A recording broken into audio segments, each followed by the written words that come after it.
দর্শক, আমন্ত্রণ জানাচ্ছি দৈনিক ভোরের কথা ফেসবুক পেজে। আমি এই মুহূর্তে আছি কুড়িগ্রাম সদরে। আমি কুড়িগ্রাম সদরে পহেলা বৈশাখ উপলক্ষে বিভিন্ন নানা আয়োজনে এই দিনটিকে পালিত হচ্ছে। বিভিন্ন অঙ্গ সংগঠন এই দিনটিকে বিভিন্ন ভাবে পালিত করছে। এর মধ্যে রয়েছে বর্ণাঢ্য র্যালি, সাংস্কৃতিক অনুষ্ঠান সহ আরো অন্যান্য। আমি এই মুহূর্তে আছি জেলা প্রশাসনের আয়োজনে।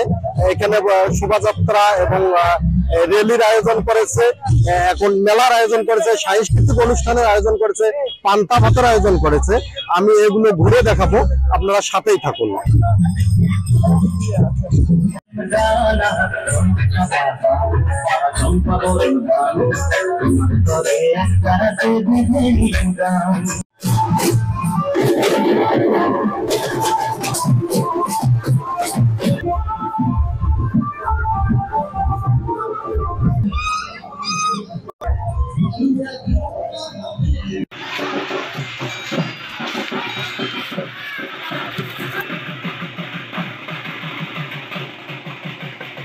শুভ নববর্ষ 1432-কে স্বাগত জানাইতে এখানে কুড়িগ্রামের নানা আয়োজনে সারা দিন ব্যাপী এই দিনটি পালিত হচ্ছে। আমি এখানে দেখেছি উৎসব মুখর পরিবেশে এই দিনটি পালিত হচ্ছে।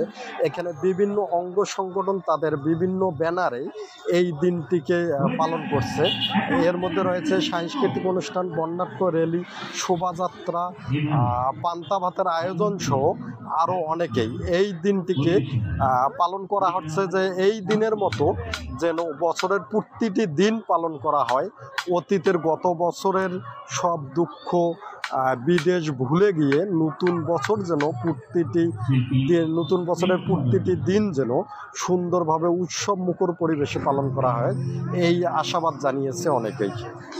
নববর্ষ আজকে নববর্ষের দিনটি শুরু হয়েছিল আনন্দ শোভাযাত্রার মাধ্যমে। নাচ ছিল, গান ছিল, অনুষ্ঠান করেছি, অনুষ্ঠান দেখছি। আগামী বছরটাকে খুব ভালোভাবে কাটাতে যাচ্ছি। সকল দ্রোহ বিদ্রোহ এবং মন খারাপগুলোকে কাটিয়ে বছরটাকে খুব ভালোভাবে কাটাতে যাচ্ছি। আবারও সকলকে শুভেচ্ছা। পয়লা বৈশাখ আমরা সকলে মজা করতে এসেছি, আনন্দ হচ্ছে, নাচ হচ্ছে, গান হচ্ছে, পরীক্ষা। আমি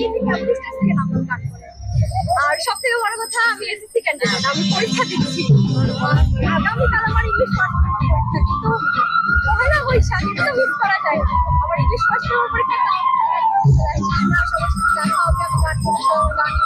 মজা হবে। তো পহেলা বৈশাখ কোনো কিছুতেই আটকায় না, সবকিছু আমি যেমন আটকাই।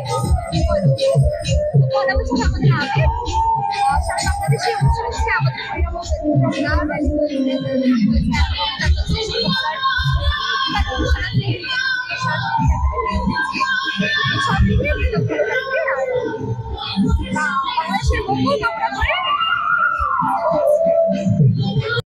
শুভ নববর্ষ আমরা এখানে উপস্থিত হয়েছি।